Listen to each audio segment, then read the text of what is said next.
So you guys are coming into this conversation. We're talking Godzilla -1 on the big screen, subtitles, all the good stuff. And go ahead, Fish. What were you saying? Oh my God, it was just such a good movie. And like I just said behind the scenes for everybody that wasn't watching, I'm telling you, you got to get the Patreon set up for the behind the scenes early stuff. That's where the good stuff happens. Dude, And the after. I keep Oh my thinking that. goodness. I feel like that should You be can the make so Patreon. much on that. Watch I'm telling the you. green room. Brilliant idea. I took my wife to go see it, and for some reason I was unaware it was in subtitles, so she was taken aback when she saw that it was in subtitles, and she was quite put out, and she was like, I'm gonna have to read the whole time. And then she was crying like by the end of the movie, and she's like, how are you gonna make me cry in a movie? It's not even English. But it was so freaking good, and it was so good on so many levels, and just the power that they put into some things is some things were like relatively simple and powerful, just showing like how much power and force. Oh, it was masterclass. It was brilliant. I love the way he lit up. That had to be one of the best Godzilla lineups ever. It was so cool. Just amazing. It was so well done. It was beautiful. I feel lucky because I saw the first Godzilla just like a month prior at Japan Society, and then I got to see this one. So I'm like living the best life, and of course the iconic score, and like you just said, like the power of God. I think that film did Godzilla justice because the film was powerful from beginning to end, and so what a movie. And it made him so terrifying just for like the people being there and living in the aftermath of what's happening around him. Like it made him such a terrifying thing, not just a big monster. We have to put another big monster up against him to make it scary enough. Like he's terrifying. If you are living through that, that is absolute terrifying. And they made me feel that viscerally in a way. Honestly, I never thought I would feel in a Godzilla movie again, because like you just get so used to, well, but that's what he is. But when you really see it from their perspective, and like people were there and now they're just gone, and it was terrifying, and the sheer lack of control over what's going on. And then you've got the silhouette between that and like what had just happened in Japan, and like I mean it oh my God, it was beautiful and haunting, and they did it so right. It was so beautifully done. I'm in awe. I hope to do something just 100%, 100th as awesome as that is someday. That was good stuff. Sorry. Well, I gotta watch it again now. After that's what he said. I'm like, I gotta go. Okay, guys, I'll see you. While Goldine is there going, I see 3 of my friends. Hi, Goldine. Hi, Dean. He's a blast. Oh my God! So, folks, that's what you came into. We were geeking out in the back, and it was a great conversation. And I was like, and Nat was like, oh, "Come on, Ralph, let's do a cold opening." We haven't done a cold opening in a long time. Oh man! So, folks, we are here. We're about to geek out. It is another written rich show with a bunch of geeks hanging out, having fun. And Najah, I feel like you got the show this weekend. So, why don't you tell the people all about the stuff and give us a spiel? Go for it. Okay, the spiel. All right, so we are going to have Geek Out of Staten Island, aka Goasi Con, happening this Saturday, August 10th from 12 to 7. If you show up earlier, we will be there, but we will not be ready. So just letting you know. It's going to be at Snug Harbor Botanical Garden and Cultural Center in Staten Island, New York. So it is literally a 2-acre space of just meadow with a large stage. We also have panels in Building P, which is going to be awesome. We also have, movie screenings. Sky Hoshi, anime girl. All right. So that's going to be awesome. And that's by Pure Magic Pictures. So we have that going on. We also have a performance by the Gata Negra, who is a hip-hop artist. Yeah, Gata. It's basically an anime girl, cat girl. She just be doing her thing. You know what I'm saying? So we have that going on. Yeah. So we also have other live performances from Julie Infinite as well as Anna Banana. So they are, and we also have Black Faye Day meetup. So if you're interested in doing anything Faye-like, we do have some activities that we're going to be doing, and we do have a photo shoot set up for that. So please come on by and be magical as possible. That is me, and I'm going to be there in a second. We also have Kyogoku Yosakoi, who's also going to be performing. I figured it was you. Well. I was like, I think you're using your own picture here. Yeah, because then I don't have to get permission from myself. There you go. No, it's nice. It's the easiest thing. Also, too, I like that photo, so I'm being a little bit into myself, maybe. You should like that photo. That looks great. Looks fantastic. And one of the things that we figured out at BittenApple is that we don't have to do ask certain permissions if we do everything ourselves. And Padma started doing her own music, started doing her own things, and we started using all our own stuff and made life easier. Even though sometimes we'll get copyright strikes against our own stuff. Oh man, that drives me nuts.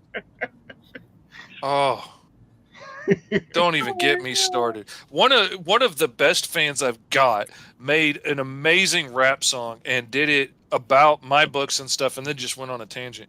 But it was so funny and it was so cool, and he did it on TikTok, and it was up for like 5 minutes before they copyright struck it and took it down. Oh my god.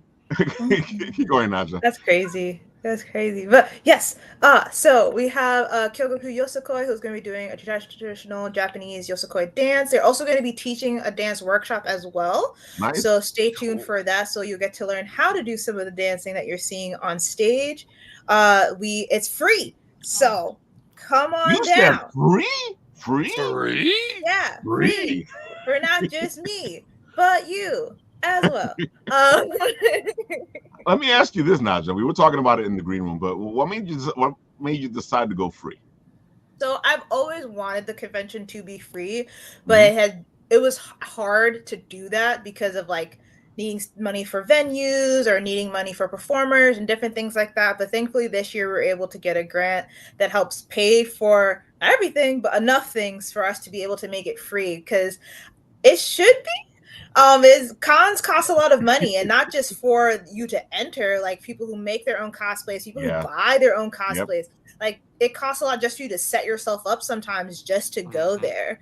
And then depending on if you're having like a hotel room, if you're driving, if you're taking a plane for certain people, for certain conventions, they fly, right? All of that costs like almost like $1,000 just to like go and set yourself up to attend the convention. Might as well just make the convention free so they can at least enjoy what they're attending. It's beautiful. I love that idea so much. That is so amazing.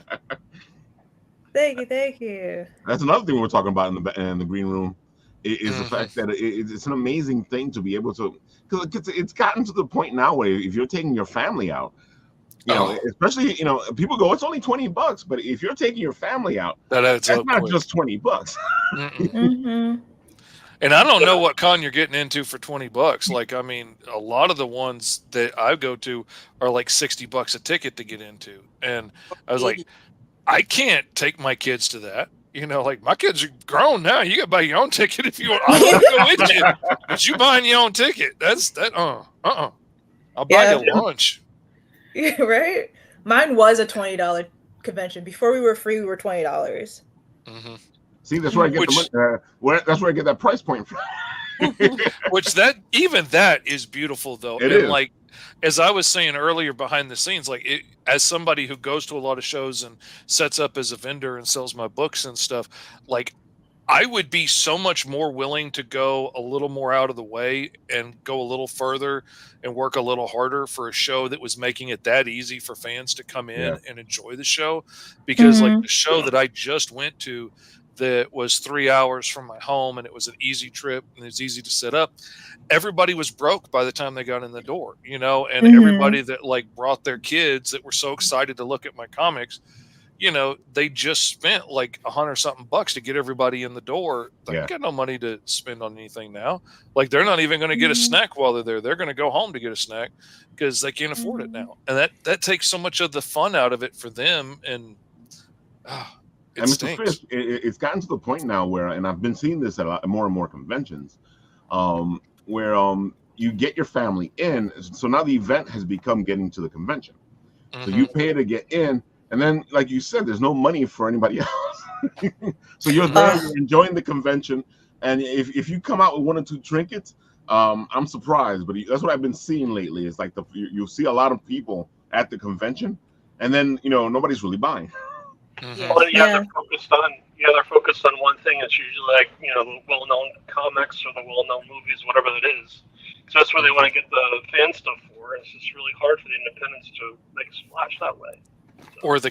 Or I've been to several cons where little kids are going by asking every table if they have anything for free, like snapping up business cards and whatever they can get for free just to have something to take home at the end of the day.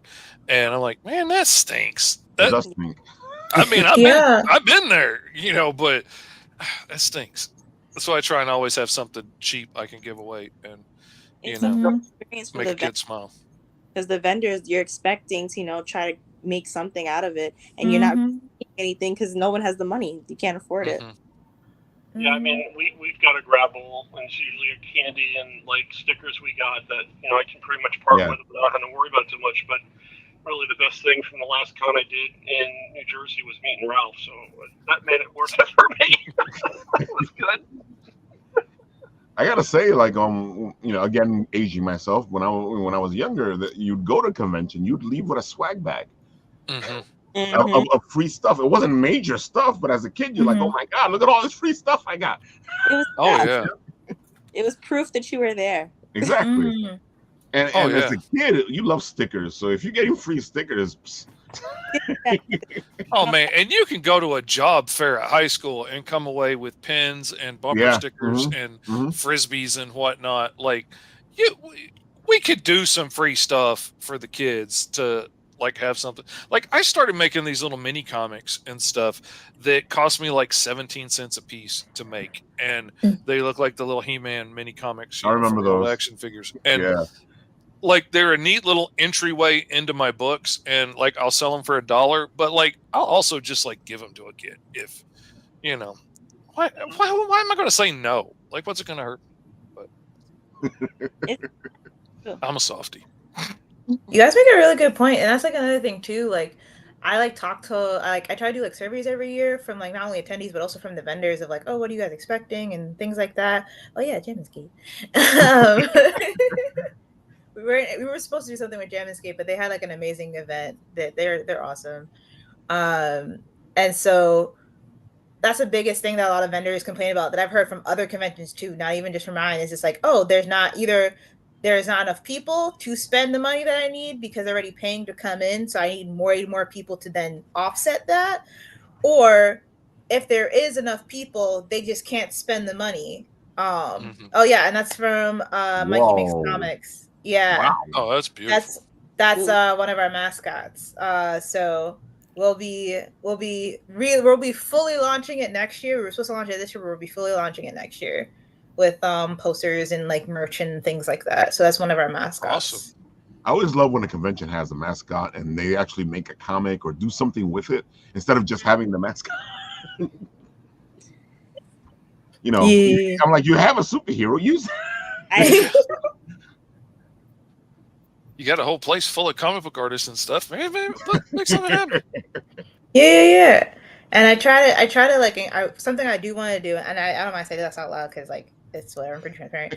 Is like I want to have it where at least there's like 1 to 2 artists every year that can like make something for the convention that we can like promote and we can post and we can like have around, whether it's like merch or something like that. So that way it promotes local artists and also too allows people to like do stuff. Yeah, our SIA is closed because it's Saturday. That's good to hear. Oh yes, this is when we had tabled at PoochieCon earlier this year. So that's some stuff from like some local artists. We also had like some merch. So we have like cups. So we'll be bringing back the cups. So get yourself some cups. How many vendors do you have? This year we have 25 vendors. That's awesome. That's pretty This good. year we have Yeah, this year we have 25 vendors, and that's not including like people who are doing like food vending and stuff like that. So 25 like art people in the artist alley and stuff. So the cool part that I think is the coolest, maybe it's just me, but the coolest thing that I like about the convention that I run is that because it's outdoors and the way that the meadow is, the people that are vending get to see the live performances and gets to see the cosplay contest from their like booth. So like cool. they also get to like somewhat enjoy the convention as well, because I know that's another thing too that a lot of people aren't able to do. And that is another thing that happens. You tend to not enjoy the convention. I'm selling books the whole time. I'm not getting up very far and getting very far away from my table. Yeah. I feel like you got to. I love the fact that you really you amped it up. You know, last year you had a lot of shows, a lot of activities that were happening, and I feel like you amped that up this year too. I tried my best. Because I feel like people are looking for something. Like I was saying, sometimes you want to go to a convention, but you want more for your buck, or more for your free. I know that's that the thing. It's free, and you're bringing more to the table. That's freaking awesome. Exactly. That's a no-brainer right there. That's a have to go. Well, I think we also have free face painting. So if you want your face painted, I think that's where it gets really interesting. And we had an attendee that's been coming every year and always makes it known about how we can be better, which I super appreciate. But something that I find that's interesting is free is not enough. When you do well by your attendees, they now put you almost at the same level or as like a mid-tier or like a level kind of like top tier convention, because you exceeded their expectation because they walked in thinking, oh, it's free, right? But then when you're like, oh, and then the best part is like, I'm a part of the first generation. Like I'm the attendee that was a part of your year one. So like I have a say in how you develop. And I find that to be really fascinating. But then it becomes, yeah, we're free and staff are like not getting paid, kind of not really. Yeah. And so we love that you want us to be like here, but at the same time, like it's a miracle that we got this far, to be honest with you. But I wanted to ask you a question, Najah. Where did your logo come from? Like, I just saw your mascots, and they're super, intricate and so detailed. And then you have like this cute kawaii, almost like sunflower as your logo. So, like, how did that happen? And what does it mean? So, when we first put together like Geek Staten Island, it was actually initially called Geek Snug Harbor. And then we changed it to Geek Staten Island. And when we revamped the logo, I wanted to keep the flower because I wanted to keep the aspect that we're outdoors, it's gardening and stuff like that, right? And then I was like, why don't we make it a little geeky, flower and put some glasses on it and like have these like flower petals, and like Staryu is the one that made it. She's a great artist. She's a wonderful person. Staryu's fantastic, yeah. Staryu is fantastic. So she's the one that made the Goasi Con logo. And she actually made a lot of some of our other previous banner designs and badge designs in the past. Wait, is the flower almost somewhat a representation of you because of the glasses? Yeah, because I'm a geeky flower. That's so cute. You're everywhere. Okay, I love that. Okay, own it. You're a geeky flower. Branding right there. Right. I want to be a geeky flower. Like I think like that's if people aren't calling themselves that already, I think like when they attend, it's like I'm a geeky flower. This is my con. So I love that you do that. Hashtag geeky flower. No, 1,000%. We're starting. It happened here live, people. Hashtag geeky flower. Right. And it's funny that you guys were talking about Wild Goldian because he's going nuts over here in the comment section. And he's already saying, I just posted the public transit guide for Goasi. Nice. Oh. Thank you, Dean. Awesome. He's like, I'm paneling too. Ooh. Yeah, he's paneling. He's doing a con survival panel. So that's going to be awesome. Let's see. On my panel, we'll teach people to budget. Nice. Oh my God. You got your hands cut, your work cut out for you there, man. Woo. Yeah, because he's already talking about a friend of his who spent $2,000 just on merch at Fan Expo. Oh, man. I scolded him. The last Fan Expo I was at, I had several people tell me that they had saved up like $5,000 or $10,000 just for that show in Dallas because people like, the Undertaker were signing autographs that never do. And it was ridiculous to me, but it was nice being at a show where people brought money. That was really nice. I mean, I got a couple paychecks just for Anime NYC that's coming up. So, ooh, it's normal. It really is. Oh man, I gotta say, you guys are doing a great job. You guys are putting all this stuff together, and having fun with it. And you can see the passion in what you guys are doing, which helps the audience, because then the audience goes, "Well, they're passionate about it." Oh, that smile on her face when she mentioned the logo, that made me want to go to this show. Period. Like how excited she got about that. That had me sold right there. And it's so funny because you can actually see it. Like I was thinking it before. You can actually see it in the logo. It's just you.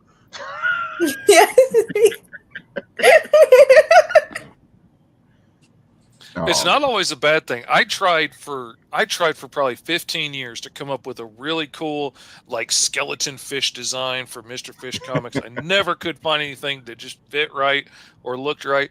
And I finally, in desperation, put a little cartoon of myself in there. Worked like a charm.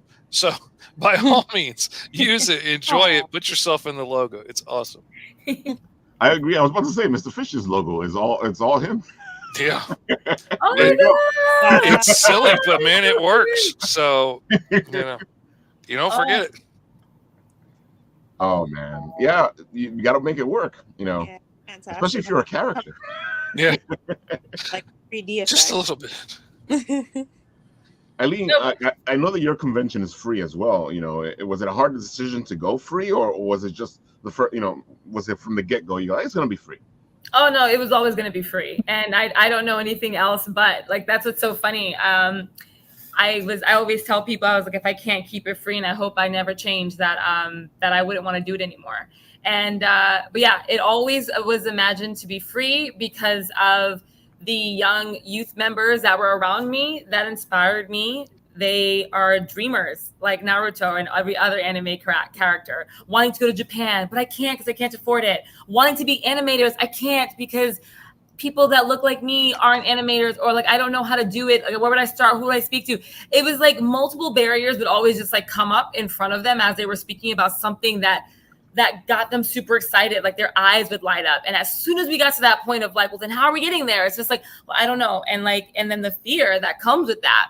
So when the opportunity came to apply for a grant through the Brooklyn Public Library, I jumped for it. I pitched, and I couldn't imagine doing anything but free because I was thinking about those very young adult members when I was pitching. I was talking to them in the audience. I was saying, like, I'm doing this for you specifically. And so, of course, there would be no barrier. Of course, it would be 100% accessible. So, yeah, it was always meant to be free. It was birthed out of freedom. Yeah. And I gotta say, when I was walking through your show, I was impressed by the vendors you got. Because I was like, oh, and it was stuff I hadn't seen before, so that made me even happier. Because sometimes I go to conventions, I know you. Yeah. and we actually had James on the show on Monday, and his Blue Hilda, which is amazing. Oh. Yeah. It was interesting to run into him there. I would have figured out I would have seen him somewhere else, but it was so interesting to run into him in this show, and I'm like, she did a good job of putting this together. Okay, so Blue Hilda is a special thing. So what's interesting about AniTomo is that we're not like Comic-Con or some other conventions where they promote all types of artists from all storytellers. Like, we're very specifically promoting Japanese traditional culture, Japanese pop culture. But the reason why I really love the artist that created Blue Hilda is because there was something about it that felt very anime-esque. Completely, yeah. Her personality.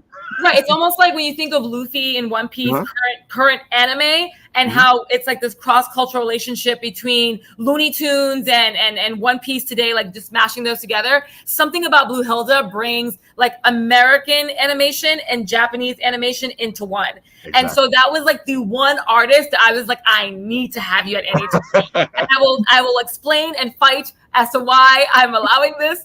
But shout out to Manny Knight, who is not only our, atelier curator, but also our graphic designer. He helped, I'd say, with more than 50% of the decision making, because and this is what's great. As an artist, he's traveling to all these cons that I don't have the time to go to. Ash doesn't have the time to go to. We can't afford to go to, whatever the case may be. He's doing that because that's a part of his job. And so he was already seeing people. He's like, you know what? I should get their business card, or I should connect them to Eileen or Ashley. And that's kind of how we built this curated atelier. Even the name, No More Artist Alley, we scrapped that. It's called an atelier. So it's vendor atelier, artist atelier, demo atelier. And it's this idea that we're creating a collective of artists. It's a community. It's bigger than just the selling. It's about how do we keep them connected and share with them resources and make them feel as though they're a family. It's something a little bit bigger than just the alley itself. So yeah, shout out beautiful. To them. Oh, that's awesome. I love that so much. Beautiful. And I gotta say, Industry City is becoming something, because it's a lot of people going there to do these smaller conventions, and it feels more for the people, because I've gone there now for a couple of conventions. Kaiju Brooklyn was amazing, and I don't know if you guys have had a chance to go to see Kaiju Brooklyn. But, if you like kaiju, like we were talking about earlier in this thing, you should go to Kaiju Brooklyn, because it's all kaiju.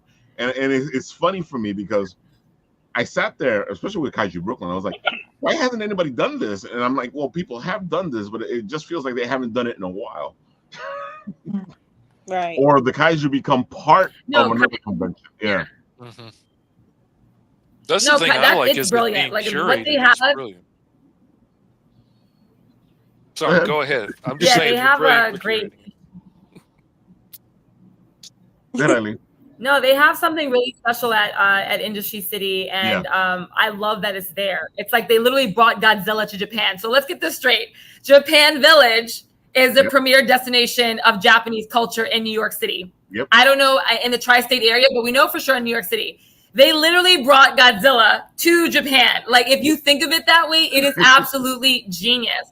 Which is why AniTomo being there also makes sense to us, because if the barrier for a lot of younger people, or just anybody that's a fan of Japanese culture, if the barrier is like, I don't know how I'm gonna get to Japan, I don't know how, it's just a dream, it's a pipe dream. Well, guess what? AniTomo is giving this opportunity to take a free trip to Japan. Like, that's a goal for us. Now we actually have a real goal of sending somebody to Japan for real, but this is step one. This is like, okay, well, there's touches of the culture. That's totally awesome. I love it. I love, the way you bridge the cultural divide, Eileen, just really introducing opportunities for people to learn, about what it is that makes this such a special thing. That's really cool. Yeah. I think it's really important that people not only glamorize what like anime culture is, but see what's behind it and the people behind it, that there's a huge slew of kind of tourists going to Japan right now, just seeing it and being super overly excited, but not really understanding what the culture is. So it's like we're giving you a scope of it from the lens of, Japanese people. That's amazing. Because that's true. Because like I've been to Japan before, and like when you get there, it can be like overwhelming just because of culture shock in general, right? Just because of the difference of culture. But like if you have no understanding of what you're going into, the shock is severe. It is. The shock is severe, or you become like very much so like too much into one part of the culture and not the culture in its entirety, where it's like, oh, well, I'm really into the anime stuff, or I'm really into like the manga stuff, or I'm really into the kaiju stuff, or like I'm really into like Japanese, well, I love Japanese rock, so I'm just using it as an example, right? I'm really into like the Japanese rock scene, right? Or like I'm really into like Lolita stuff, so like I'm only like honing in on it. When it's like, no, there's like a plethora, like a slew of like so many aspects of Japanese culture that we don't get to always understand or appreciate. So like the fact that you guys are bringing this to us here is I need to go next year. I couldn't go this year or last year, but I need to go. I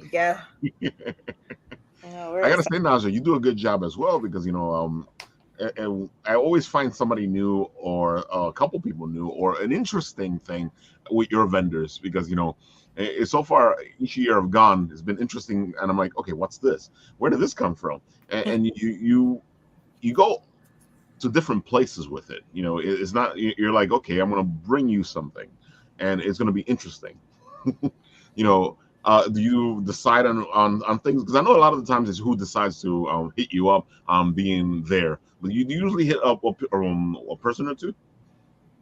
It depends. Like sometimes since I go to conventions myself outside of just running one, sometimes I'll see people like, "Ooh, I would love to have you here. What are you doing on this day at this time?" And like, like that'll happen. Or sometimes people like hit me up like through our email or Instagram or something like that. And I'm like, "Oh yes, I would like. I didn't even know that you even existed as a person or a group or whatever. Yes, please, thank you." Or sometimes I'll even like go to like panels at different conventions and I'll hear people talk and they're like, "Hey, I run my own thingy. I know you don't know me, but I would like to get to know you if you have the time. Thanks." Like you gotta raise your hand, that's for sure. I totally agree with that. No, definitely. I completely understand that. It's something, especially with the show here. It's something that I got to do sometimes. I'll just talk to people. And I'll be like, I find this interesting. Can you come on the show? And some people will say no, some people will say yes, but I'm still gonna ask. Yeah. You guys got to go out there. Just ask for what you want. All they can say is no. That is literally that's literally this whole entire situation. I don't know, Najah, if you feel like, obviously you do feel like that's what you're saying, but it's literally asking and finding the best ways to ask, to be polite, respectful, passionate, and make somebody fall in love with whatever you're in love with to get them to say yes. Because it's so interesting. It's like, you could ask and then you could ask. And so for AniTomo, and I'm sure it's the same for you, Najah, it's like when we ask, it's an ask. It's like, especially if I get on a call with you, like I'm going to like stuff my dreams down your throat. You're going to be so confused by the time that call ends. Like, honestly, Ashley should be like, you were talking so much. I don't even think I think we just overwhelmed them that by the end of the call, they were like, sure. Yeah. I'll give you $1 million. Just go. So we are always, like me and Ashley, like I always say this, we're quite poor, but we are rich in partnership. Yeah. 100%. I will have to tell you, we are rich in partnership. It is because there are people that we've spoken to and they were like, all right, you got us. And that has taken us to having in-kind donations, which is why we have the giveaways, which is why we could even be what we are. It's because of like that ask of like, well, I'm not gonna take a no. I can take a later, but we'll see where that goes. I love you guys. There's no doubt about the passion. It's awesome, Eileen. Totally awesome. And I have to say, on top of everything, you guys are female showrunners, and I know that has to bring its own set of trials because I've been in this long enough to know that there's just these little things that happen, especially when certain nerds seem female. Oh my gosh, no. Do it. Like it's like I can't believe it's still happening though, like in 2024. Like I feel like I grew up and like I just feel like there was a shift where it was kind of a boys club. You had to be a boy geek. It wasn't cool to be a girl geek yet. So now it's like, whoa, you know what I'm talking about? It's like like a light bulb in their brain, like you're a girl. And there was always a stigma, like if you liked those things and if you were a geek, then you were ugly. I don't know where that came from, but if you were a girl and you liked stuff like geek stuff, you were ugly. And it's like that whole idea is shattered now. And I always tell people the Girl Geeks mascot is Meg the Stallion. So it's like we have Meg. That is they hate her. We have her. That is it. Like she's our poster girl. You know, this is our proof where you can be a geek and you can be in pop culture and you can be beautiful and quirky and funny, and it's just awesome. It's funny that you all say this because me and Cadma started this almost 9 years now, almost 9 years ago, and when we first started, I was the camera guy. You know, I was just the guy who filmed things. You know, I didn't want to be in front of the camera, which is all funnier even now. Same. And in the beginning, I would walk into a place with Cadma, and then they would start talking to me instead of talking to her. And then I'm like, she's the boss. and they'll be like, huh? And then it'd be the funniest thing because then they would be talking geek stuff, and they were talking to me about it. I'm like, well, she's the boss. That's also her geekdom. It's not my geekdom, you know, because you know we all have our geekdoms that we're better at than other people. So they would be talking to me about certain things, and I'll be like, no, you got to talk to her. And then they all felt small, or they got small. They felt weird because then, you know, here she is, and they were ignoring her the whole time. So I completely get where you guys are coming from. Yep. You know, it's so interesting because I never envisioned myself running a convention. That wasn't the goal. It just all happened very organically, almost like it was a calling. And I just met the calling. It just felt like I was like, I need to do this because I'm around so many people that feel a certain way. And I don't feel that way. Like, I've also been to Japan. I read all the manga and anime, and I talk about it loudly and proudly. And I'm just like, I go, but not everybody feels that way. Not everybody has that sense of access. And that to me was the problem that I had. I was like, well, you should be able to talk and think and dream as much as you want. And if you don't feel like that, well, how can I be a part of making that change? But I definitely just feel like I've never experienced this situation where like men treating me differently because I'm a huge fan of anime. Because I haven't had that experience yet. And even in building out this production for AniTomo, not one man has said that we can't or we won't or has underestimated us. Maybe we've been really fortunate, but every single person has said, like, it is so dope to work with you. How do we work with you? How do we make this happen? It's so great to have a conversation with you, but not to take away anything else that's happening in other spaces.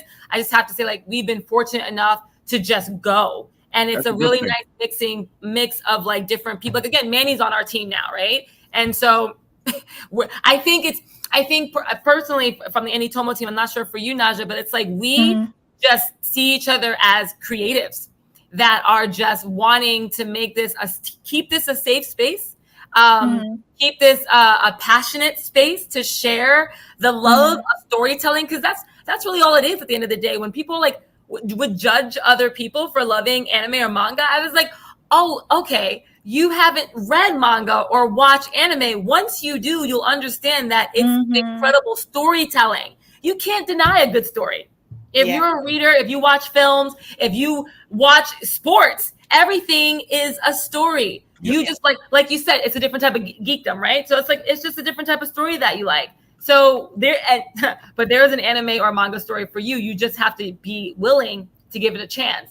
Najah, what about for you? Have you felt anything in terms of like men versus women in the space of anime conventions? Like growing up for me, because I have like a two-side like die kind of thing going on.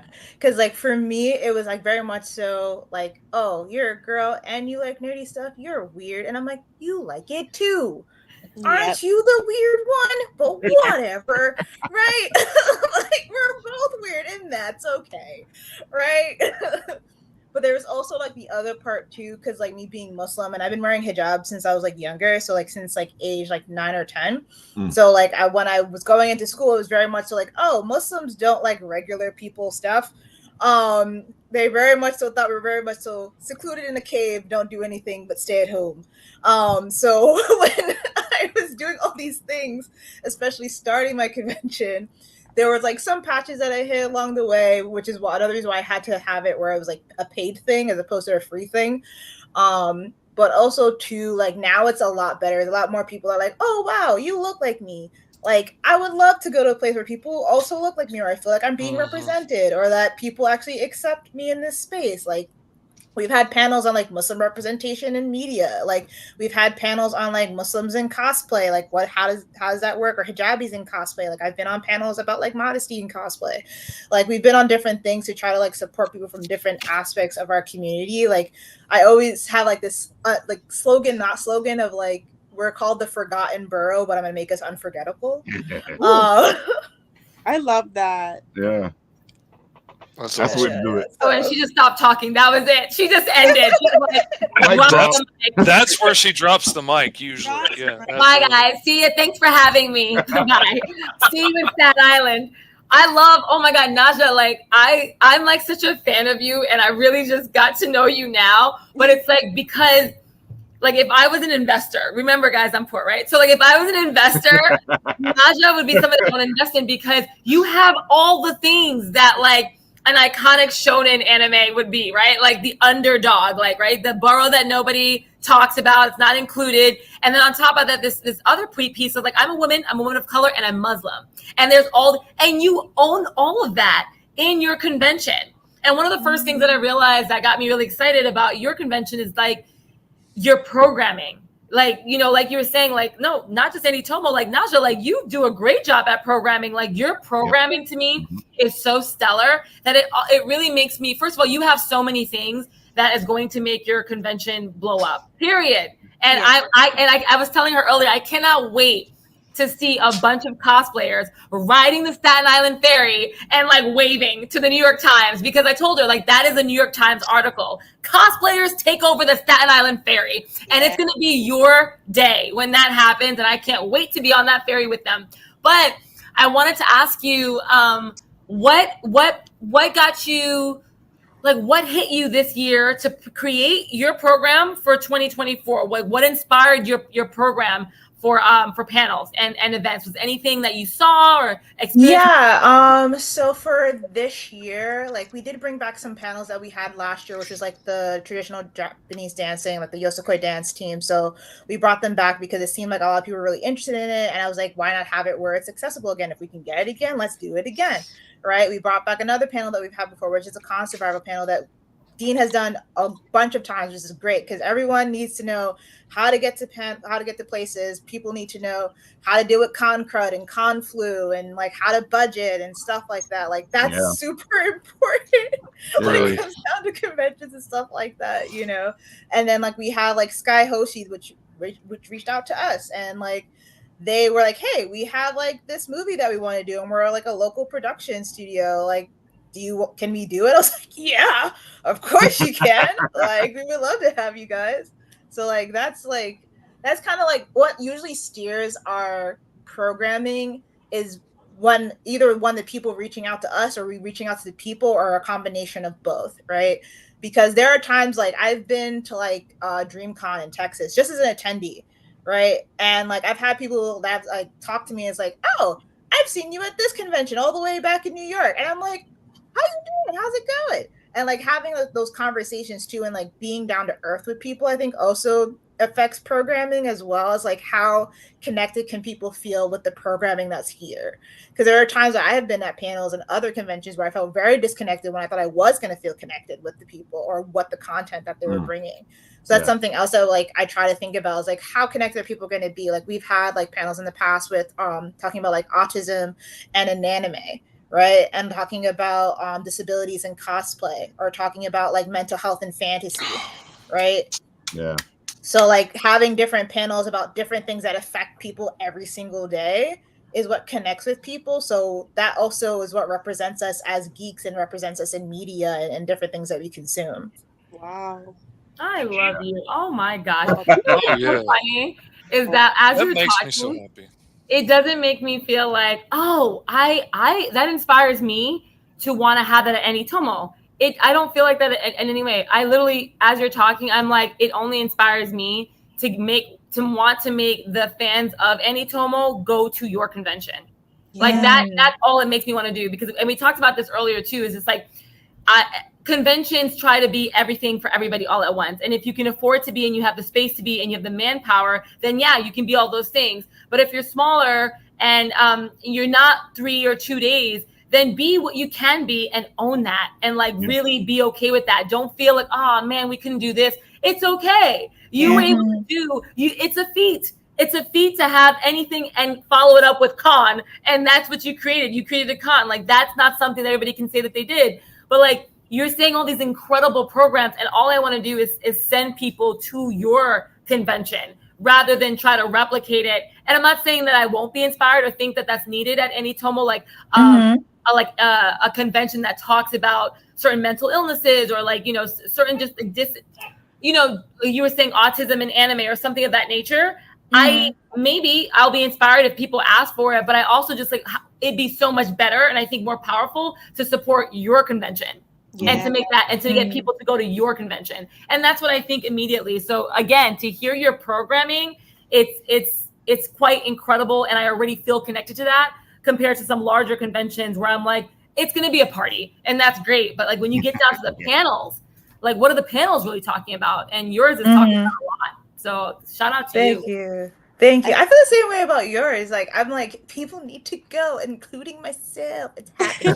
I'm making it happen. That is my 2025 New Year's resolution is to go to AniTomo. Please do.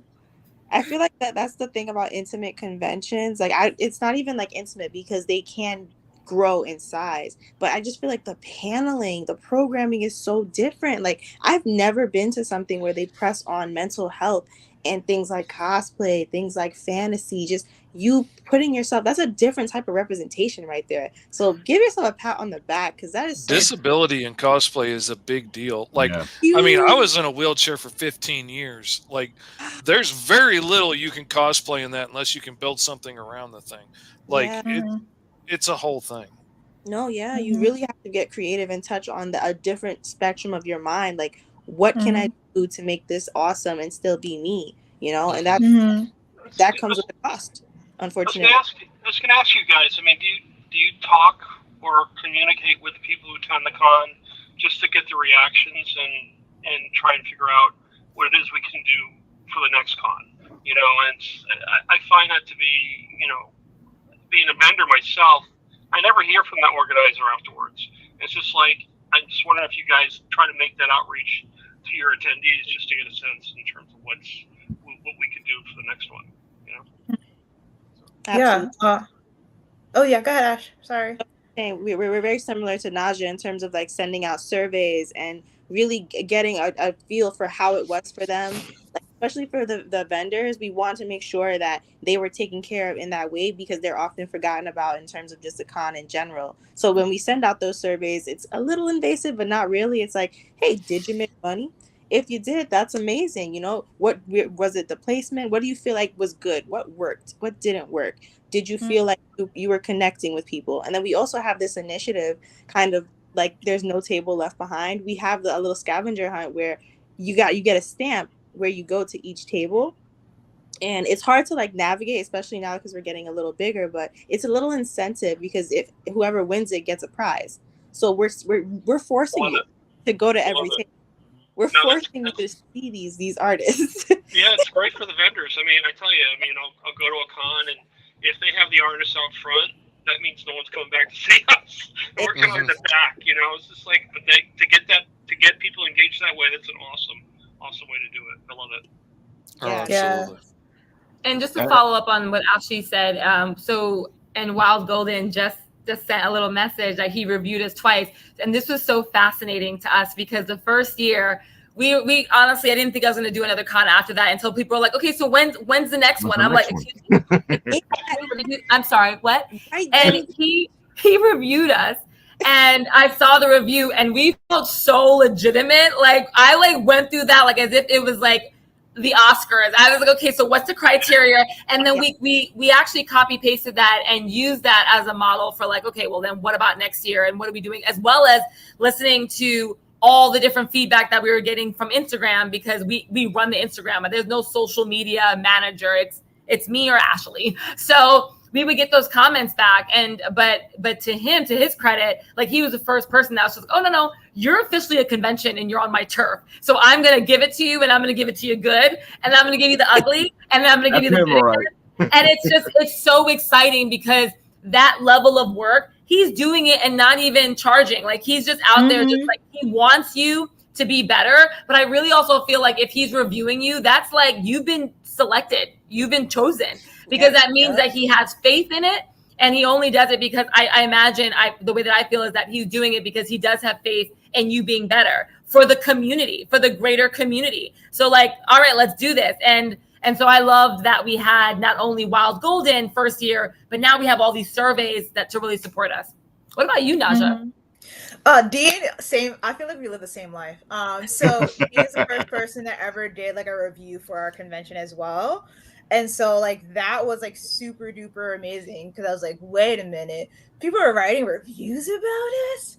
We're legit, like and he's very thorough. Like he's very thorough. And I really appreciate that about him is that like he's thorough, he's precise, like he understands what he's doing. He comes from the perspective not only of the attendee, but he also comes from the perspective of understanding like it takes a lot to run this stuff. So some of the things that you guys might have hiccups about, like you can't really understand some of the hiccups that could have possibly happened, right? So it's like he comes from this very like realistic perspective, which I thoroughly like appreciate a lot. Like definitely. What's also funny is that because I actually didn't put 2 and 2 together the first year of like who the person that I saw was actually also the person that was going to review AniTomo. Yeah. But then in the back of my mind, I thought to myself, as we were like gearing up for AniTomo, I was like, okay, I know he's going to be here. So I'm going to make sure that he has the best time. But you forget about those things because you're running thousands of people around you and you forget. And so honestly, we were chit-chatting late in the evening with his crew. And I'm just talking to him like a regular person, like, okay, what's up? Like, we're having a good time. We were talking. And I think that works better because you can't butter him up. There's no buttering him up. He will smile at you and really like you as a person. It does not change the fact that he's going to come for you because it's bigger. It's bigger than you. It's about the convention. And I love that he can separate those two things and do that legwork because that's what we're thinking on a smaller scale as a team. How can we be better? Well, great. Now you have somebody who cares enough and has the time, because that takes time to walk the entire convention and have actual comments, not just that was good, that was bad, that was meh. That's not what he's there for. So it's kind of cool, and he's also like a secret ninja. So it's like he's there and he's not there all at once. I love it. Most people don't realize who Wild is when Wild. And sometimes I don't even know who Wild is when Wild is. When he's right in front of you. Exactly. That's the magic. I love that. It's like you cannot butter me up that easy. Well, just finding somebody that'll give you straight feedback is so hard. Because everybody wants to butter it up and make it all flowery and not hurt your feelings. And I'm like, I'm autistic. Just tell me straight. Like, you're probably not going to hurt my feelings. And if you are, you're going to hurt it either way. So just tell me straight. It hurts a lot more to just keep doing something wrong and not know that I could have made it better. You know? Totally. And Mr. Fish, I got to say that. Now that we've heard you say that, you got to tell the people your stuff. Go ahead. Give them the spiel. Oh, like about my book or just about who I am? Because that's a whole different thing. All of it, man. Give them the whole thing. All right. Well, I'm Mr. Fish of Mr. Fish Comics. I was labeled the fastest working man in indie comics by somebody that came on my show one time, and then I took it and ran with it. But it's true. I've done like 90 books in the last 5 years. Yep. And I knock out a lot of stuff. Usually you give me a script, I give you a finished book. I do the penciling, ink, lettering, coloring, everything but the edits. And I have done 13 of my own books in like the last 2 years, and Alice Lost in Wonderland is my most recent book that actually I've been working on for 30 years. And it's a story I tried to self-publish 30 years ago, but the world was not as conducive to being able to do that as you can now. There weren't just printers that you could, email files to. You couldn't even email files back then. And I talked to the local printer about printing a comic book 30 years ago, and it was $10,000 to do 5,000 copies. And I mean, as a young dad, that might as well have been $10 billion. There's no way I could have afforded that. And there weren't crowdsourcing or any of that stuff back then. So it's just, tough. And it was brutal. But I'm glad I didn't publish it then, because I've had 30 years to marinate on this story, and it evolved from just being a power fantasy of, what would it be like if you could go anywhere at any time. And one of the main characters, Rabbit, the guy with the sword, can cut holes in reality and travel time, space, wherever he wants to go. And at first it was just like, what would you do if you had that power? Where would you go? What would you do? Would you really be a hero, or would you be more self-serving? And over time, as I became a dad and I had to deal with like my past traumas and, my bad relationship with my father and all these things, it became a lot more about who you are at different points in your life. And now the story is so much richer, and like my life and my kids' lives and all our family has all been woven into this tapestry of this story. And it's so much more interesting now. And he ends up on a run for his life. He ends up snagging up Alice to save her life so she doesn't get killed by the army that's coming behind him. And he runs away with her, and then he can't find how to get her back home. So he ends up raising her as an adopted father, and I'm an adoptive father.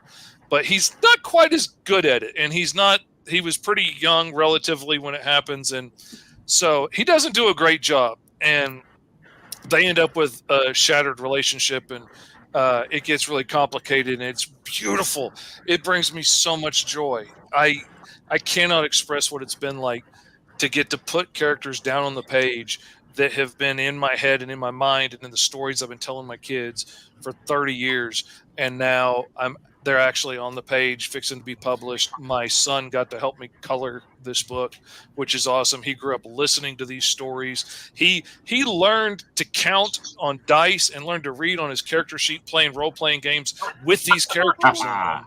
And now he's getting to live this out, and it's awesome. It's awesome. True. This is the whole reason I got into doing indie comics. This is what I've been chasing after for 30 years. Every book I have done up until this point has been clearing the ground and laying the foundation to start telling this story.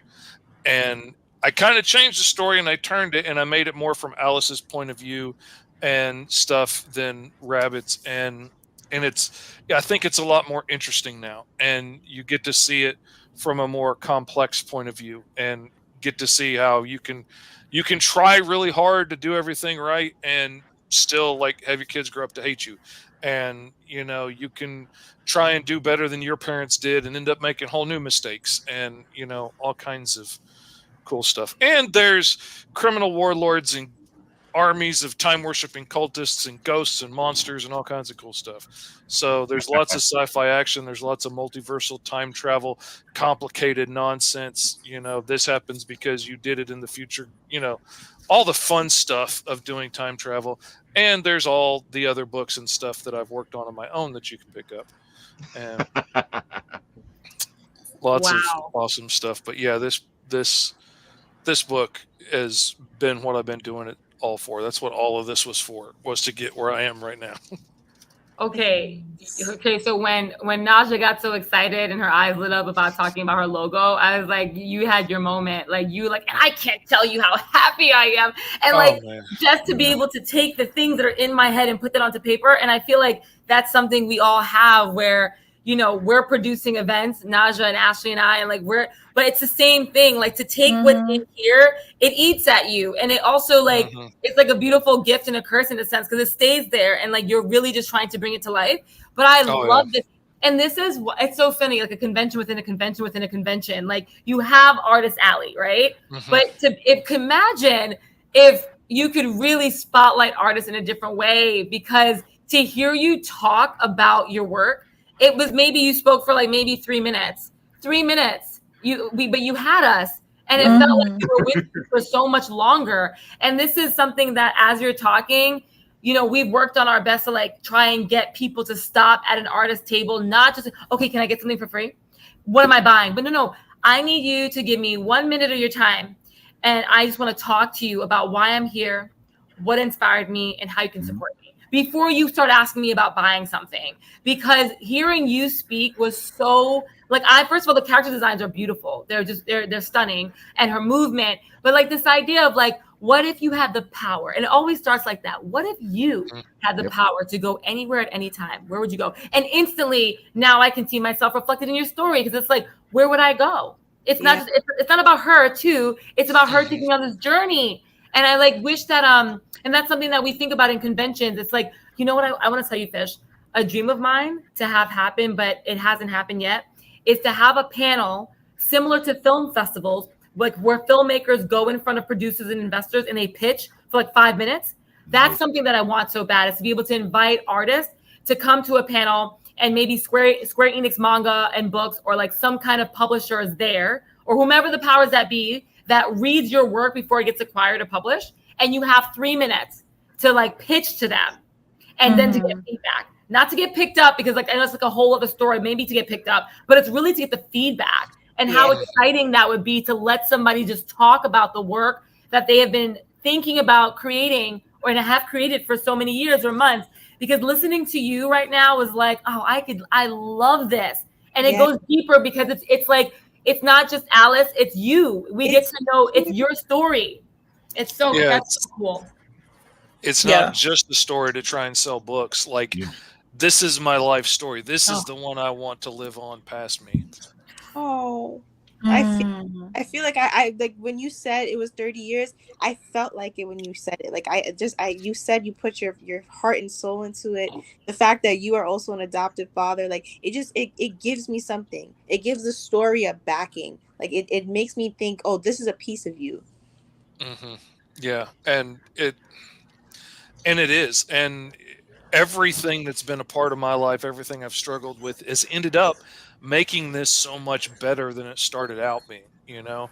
And honestly, I'm really glad that the 20-year-old me didn't get that book published, because the first issue that I did, I still can't show my kids. And some of them are grown with kids of their own. Wow. And I still won't show it to them because it's nasty.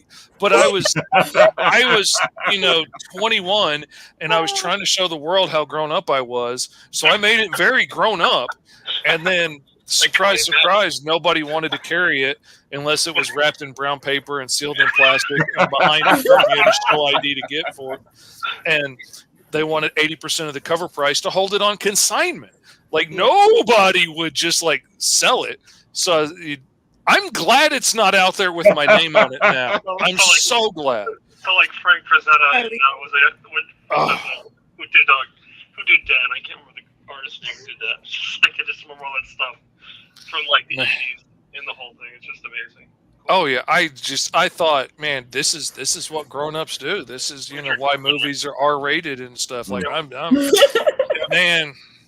That thought process, but you know, a lot of younger people have that thought process. Oh this yeah, I'm supposed to do. Yeah, absolutely. And like, I grew up on like 80s and 90s comics, so you can't really blame me for thinking that's the way everything was headed. I thought I was ahead of the curve. I didn't realize it was all fixing to hook back around again. And wait, technically you were ahead of the curve if you look at the industry right now. Yeah, and now, like, and honestly, like, there is purpose to the way she's dressed, and it kind of bothers me because I have a real thing about modesty and stuff now, but it's something that also I've had to come to terms with, because I've got a lot of amazing young ladies and new daughters that have been married into my family and stuff that have had to make me look at preconceived notions I've had for a long time about that.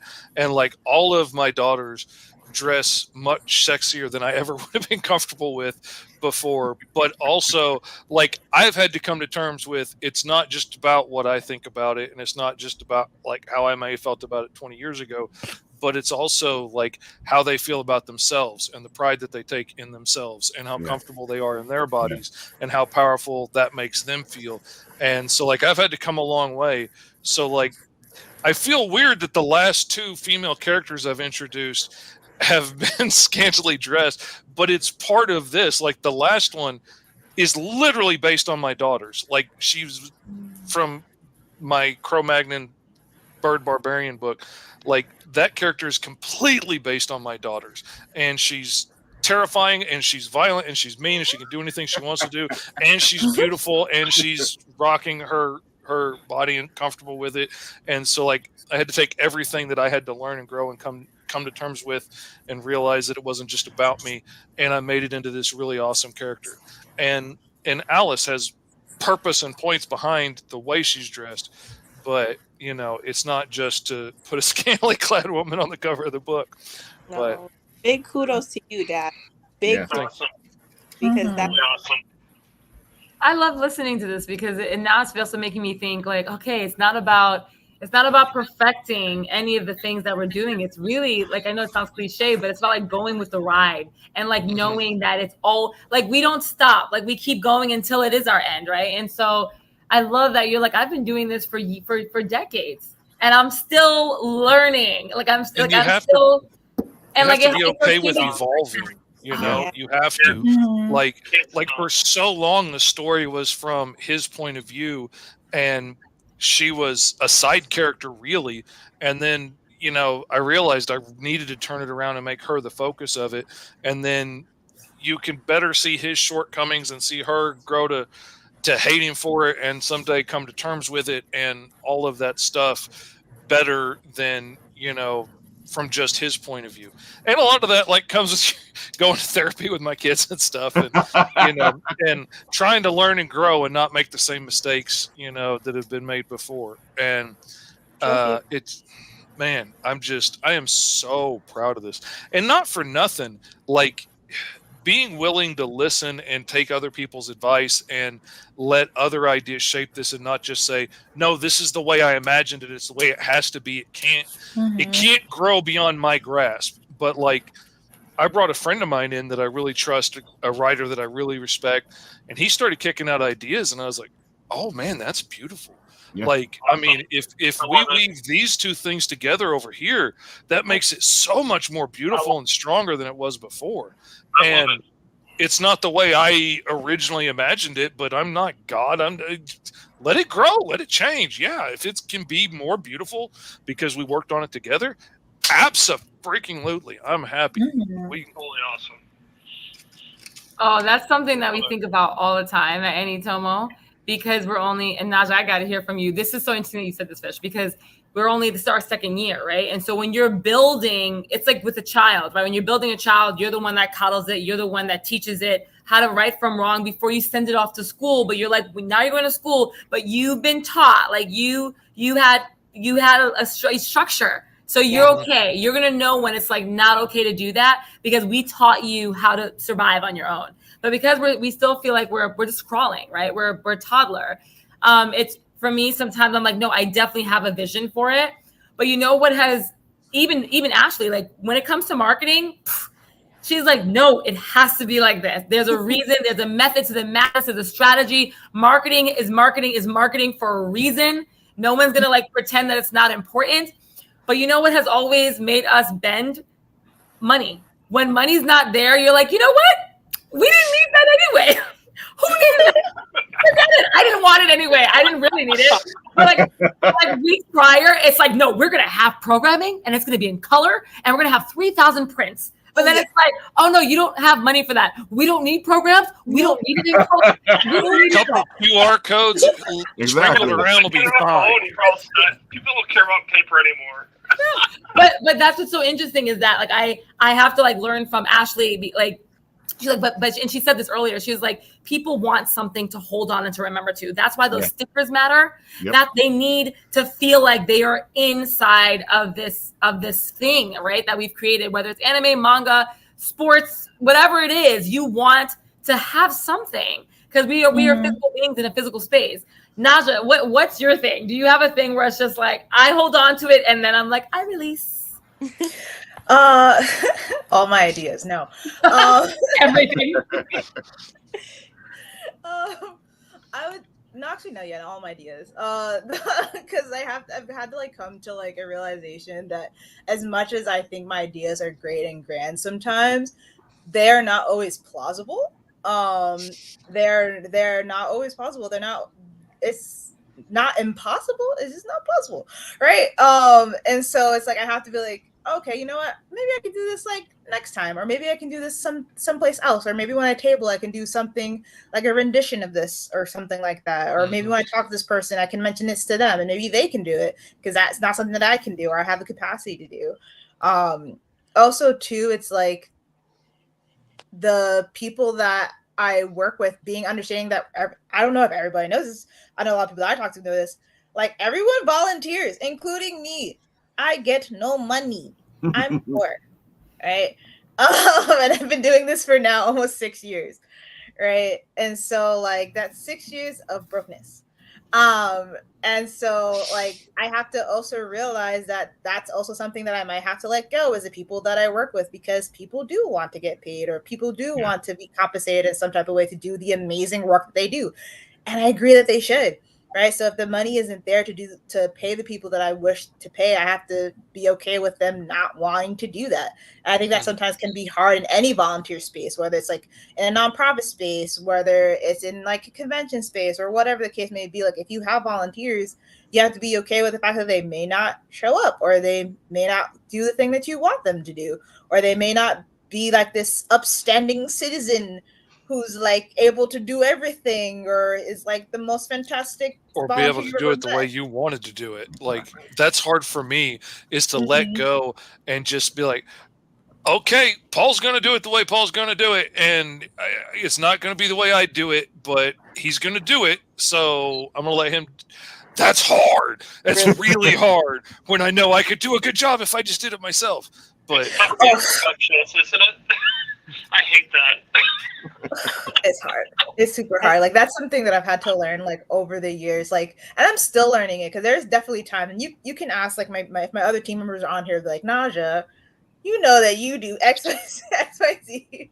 You know, like that's why like no one ever sees me sometimes at conventions besides at the beginning and the end, because I'm running around and doing everything myself, along with other people who are also doing everything themselves, because we don't have a huge team, right? Or we don't have like a huge amount of volunteers. And so I have to be understanding of people's time too. That's something I also have to let go. Is like not everybody's going to be on the type of time that I'm on. Like I might be free for 3 hours and somebody might be free for 10 minutes. I have to be able to be understanding of that and like let go of like my preconceived notions about people's time and energy and passion. That's another thing too. Not everybody's going to be as passionate as I am about the thing that I started. So I would love it if everybody was, because that'd be great and we're on the same synergy, but not everybody is going to be, and I can't have that expectation. So kind of letting go and just accepting people as they are and accepting things as they come definitely has helped my stress level.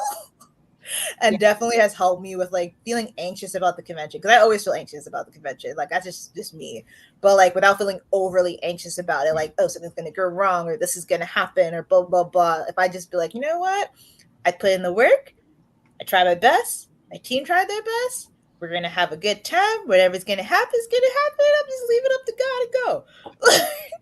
Good for you. That's awesome. I think that's such a beautiful thing. I think we all kind of have this feeling where it's like kind of like an entrepreneurial spirit, where it's like you want things to be good. We're perfectionists. You know, we want things to be reflected like, you know, this is us. This is what we're putting out there. But at some point we release that control because there's only so much we can control. So I feel like we all kind of have that little semblance of it. I love everything that Eileen did. I wasn't even like an original member of AniTomo. Eileen brought me on with a 15-minute conversation on the phone. You know, a 15-minute shock. I can't believe it. I was like, oh, I'm gonna bleed for you. This is it. This is it for me. Like, but that's what you want. You want people to get it, and you know, and when that doesn't happen, it's like it's a letdown. But it's like you got to move on. So I think that that's the best part about this life, this thing that we're doing. Completely agree with you. You have to move on. I think what happens is we get stuck. Yeah. We get stuck on what we want. We get stuck on wanting this for somebody else. And one of the things I've learned running BittenApple has been that, you know, like you said, not everybody's going to have that passion that you do, you know. So you just work with what you have. You work with the people that you're dealt with, and you work with their ability to do whatever they're doing. You know, you allow them to be them and do what they got to do. Sometimes you got a boss, but that's the way things are. but at the same time, you still have to keep in mind that you have these people, and they have their own thoughts, they have their own things that and it's hard to do, especially when you're running something. Mm-hmm. Oh yeah, when you're trying to build something. Letting go is a very difficult thing to do. I tell you right now. Let it go. Release. And I'm so good at that in so many parts of my life, and have so much practice with you know what, I can't control this, especially like having gone through teenagers so many times now. Like, my lovely new wife is going through this for the first time, and her kids are, are growing up and moving out. I've been through this several times, so I know like the attitudes aren't going to last forever. The the slamming doors and the being in the it's not going to last forever, and pretty soon they're going to be begging to come home for a Sunday dinner and stuff. Like it's going to be fine, but it's tough when you're going through it. But I've learned to let it go. But then when it's my books or my business, like I've got to have everything perfect, and I'm like I can drive myself nuts sometimes trying to make sure that it's all perfect, and I want it to be as good as it can be, but ultimately it can only be so good because this is issue 1 of like 200 that I want to put out, so I'm never going to get to the other one if I spend 10 years making this one perfect. I gotta keep going. Let go and move on. Let go. So Paul, it's your turn. Tell the people all the good stuff. Give them the spiel. Awesome. So, Time Enforcers, saving the day one era at a time. Basically a role-playing game and digital comic that gamifies learning history for its players. This came out as an idea for me during COVID. I saw what my son and educators are going through in terms of doing an all virtual experience for learning, being essentially thrown into the cauldron with really no tools to do it. And so I really wanted to make a game, a book, a digital comic book that would make learning fun. I mean, I went through the history course my son did on the Civil War during COVID, and believe me, I'm a total geek when it comes to comic books as well as history. And I love the Civil War. When I was growing up, I went to the library and consumed as much as I could about learning about the Civil War. After going through what my son went through during history class for the Civil War, I wanted to take a pencil and just jab it in my eye. It was like the worst experience going through that. It's like I actually hated the Civil War, which I love. I mean, our history is so rich during that time, and it's just like to realize that you can do things better and make it more engaging for kids. That was really the impetus for what I wanted Time Enforcers to be. And so it's meant to be a fun learning experience. You jumped into a role-playing game. You take on the characters in the game and go back in time. And while doing that, you're actually learning about the times those people lived in. And hopefully, we'll take that learning and start to investigate on your own. So that's why we include all the references that I used to create the game, or whatever episode that we're working on. I'm not a historian, so I want to make sure that I properly credit the people that I use to source this information. And that way kids can go on their own and learn it for themselves. Ultimately, that's the goal with this game, is just to make them have that experience that this is really cool to me. I really want to learn more about it and have them take the next step and do that. And so, that being said, I mean, we have the first episode done. It's called Time Out of Time in feudal Japan. So you go back in time as feudal warrior Kaizen to figure out what's going on with the disruptions in the timeline. And you go through a whole bunch of, there's like 3 levels in the game, and you confront the bad guys. And you have to talk with the Inquisitor, who is actually the person who poses the questions to the players as they move through it, and they have to answer the questions properly to get the progression through the game. So essentially learning history as you go, we really don't realize you're learning history. And so that's really, how I wanted to play this, is like have fun while you're doing it, and also pick up some things as you go along the way. I call it lore worth learning. So I played a lot of video games in my life, and I love the the fiction aspect of it, like with Destiny, or, I can't remember half the games I play anymore because I'm nervous. But anyway, it's just like, I love reading that stuff, but why can't we give kids something to read that we'll actually be able to use outside the game once it's done? So that's really the goal with this. We're looking to expand it beyond the game. We want to make a project-based learning system where they'll be able to go in and actually work as groups of kids to so they can actually develop their own level for the game. That means actually creating the characters, researching the information, and then actually building the program out so they can actually make their own level for the game. Ultimately, that's the goal where I want to go with this, is making it a totally learning experience for kids as they move through this. So Ralph has it up on the screen. I'm trying to get people engaged in this project. We actually have a contest ongoing right now. It's going through the end of August. We're asking people to choose who the next character should be for Time Enforcers. I apologize for my dog Cindy. She was actually part of the reason why I started this whole endeavor. We were going to Maryland to pick her up, and it was 5 hours in the car. I said I had to come up with an idea, and that's how Time Enforcers came about. So it's like we were going to pick her up in Maryland. Anyway, the next agents contest is all about getting people involved and choosing the next agent, and then we'll be offering a bunch of prizes. We have actually 3 or 4 prize packages that we're giving away. Really cool Time Enforcer swag for people that participate in the contest, and we're looking to hopefully develop more characters based on this. Really excited about this, and this is just again a passion for me that I like to see learning become fun again for kids, and that's really the ultimate goal of this. I gotta say, like, I know exactly what you're talking about, because when my daughter was home during the pandemic, watching her learn, it was the weirdest thing in the world, because you sat there going, what are they doing? I didn't feel like they were engaging the kids.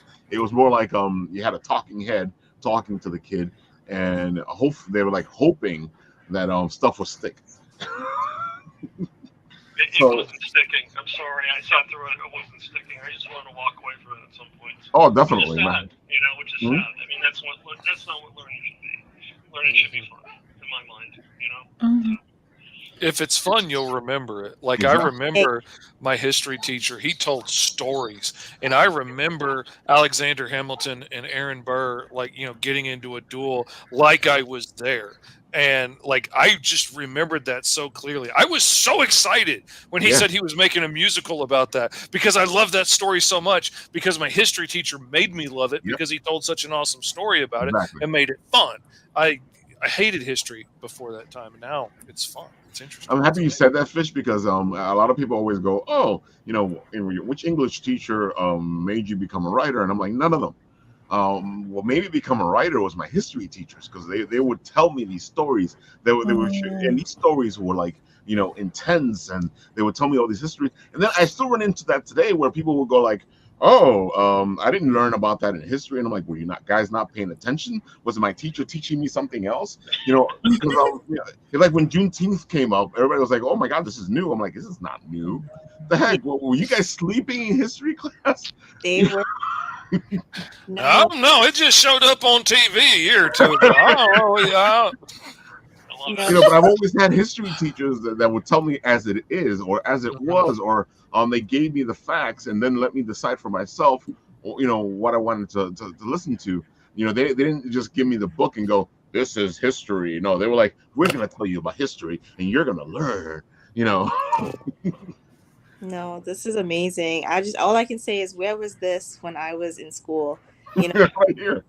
As a mini historian, I like to dub myself as a mini historian. I literally travel the world and seek of stuff like this, history. I love stories. I love seeing how people lived and what happened. And I feel like this is really what can help kids kind of understand what's going on with themselves, because you can see yourself in these stories in history too. So I really, really want to get involved in this. I love it so much. I can see this. This is the little dreamer in me talking. I can see you real curriculum in this, in the Department of Education. Because this that's important. You have no idea, the stories that would stick to these kids, and you're making it so interactive with the content. Oh my gosh! I'm excited to play. Go ahead. Sorry. It doesn't take that much to figure out ways to apply what was going on then to what's happening now, and make it understandable. I don't think we've ever been in a situation as close to before as the Civil War to make that make sense. How could things get so bad that people are willing to separate and burn down the country out of fear, you know, and what would make things so bad that you're willing to take up arms against your brother? Because like we see that now. If you can apply that and make that make sense, and it's not just a bunch of boring dates in a list, like when it's really the story of what would push you hard enough to be willing to take such drastic actions, what would make you so afraid of change that you'd be willing to let everything burn down just to keep the status quo. Like that makes it interesting and makes it make sense in a way that's going to stick in people's head and make them pay attention next time it happens. To be like, hey, we should be paying attention right now. Because it will always repeat itself. Exactly. If you don't, it will always repeat. Totally. See, but that's one of the problems with what they've started to do is controlling the information that you get. Because they don't want you to know history because they don't want you to know what's repeating. They don't want you to understand what's happening. So they take that information, and then people say, "Oh, it's only that side." I'm like, no, it's both sides. You don't want to make it upsetting, but it needs to be upsetting. Exactly. Yeah, you gotta.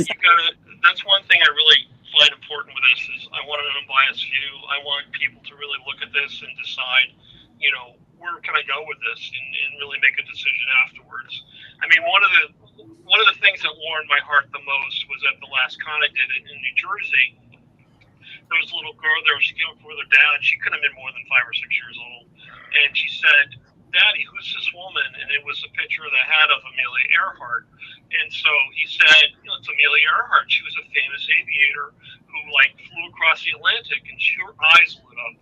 And she goes, "Can I have that?" So I gave her the print right off. I didn't even charge them anything for it. Yeah. I gave a game. I said, "Please go have fun with this and let me know what you think." And they were like the sweetest family. I said, "This is what really made it for me, was seeing that expression of wonder with this little girl, and realized, hey, there's something happening here, and this is really great." And one of the other characters, I just want to mention really quickly, one of the other characters I found in my research was this gentleman, Benjamin Banneker, who was actually lived in the colonial times, the American Revolution.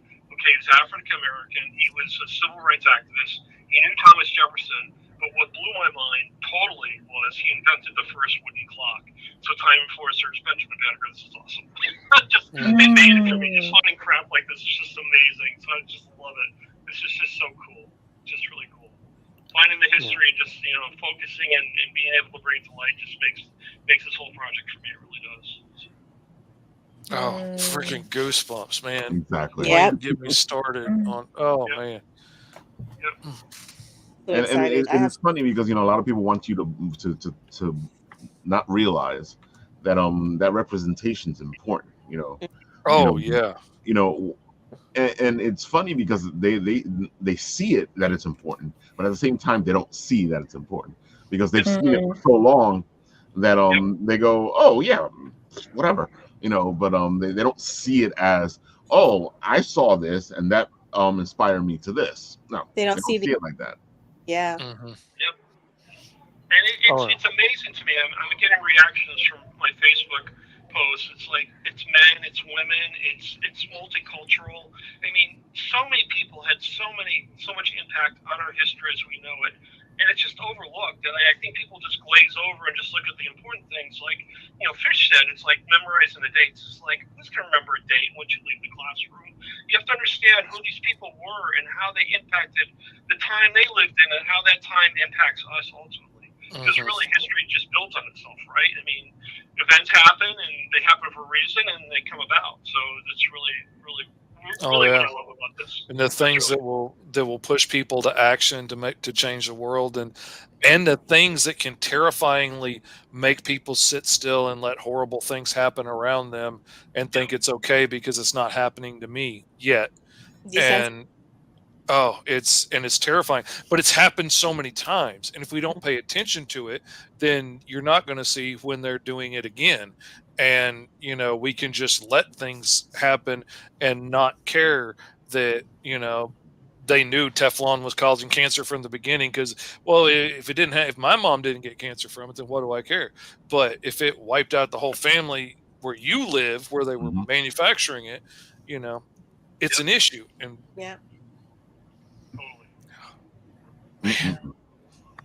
I want to learn so much stuff now.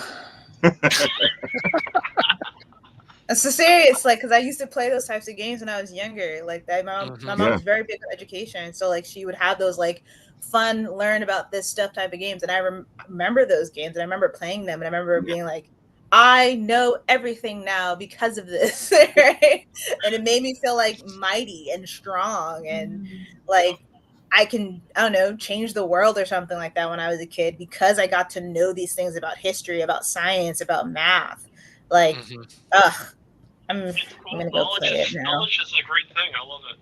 I mean, and the other thing we're doing too. I mean, this is not the only. The game's one thing, digital comics another. We're also doing a magazine, so I'm trying to get a bi-monthly magazine published, on an ongoing basis. Where we've done the first episode, first issue. We're doing the second issue now. But basically, it talks about the characters in the game, but it also talks about the real life people who these characters are based on. So if you see like the characters in the game, C.T. Haugens was actually a scientist from the scientific revolution in the 17th century, invented the pendulum, so he's actually a character in the game. H.G. Wells, who everyone knows who H.G. Wells is, he's a character in the game. I mentioned Kaizen, he's actually based on a samurai warrior from Japan's feudal age, but we got like Amelia Earhart, and we've got Benjamin Banneker, and so it's finding these characters and histories and then bringing them into the game so it becomes more real for people. I think that's really the ultimate goal along with this as well. So there's so many amazing stories and stuff to pull from. Yeah. I have swooning in my mind right now. Like, I just want to text you. Like, just send them along. I mean, I just love this stuff. I'll eat it up. I mean, like I said, I've gotten recommendations from people on my posts, and say I'm definitely going to look into this. This is just too cool and can't be overlooked. It's just really all great stuff. I gotta say, like, like most of you, when I was a kid and I was introduced to all this stuff, it just made me want to do more stuff. And that's why I like. It's not that English wasn't interesting. It's just that the teachers themselves, like I think it was Tate saying, it all depends on a good teacher. And when I got the English teachers, it was kind of like, those teachers like so this is English and you do the letters right, and and I'm like, okay, whatever. But then the history teachers would be like, okay, so then he comes across, they do a sword, and they yeah. Oh my God. I mean, I've had bad English teachers. I've had bad history teachers. 100%. Oh man.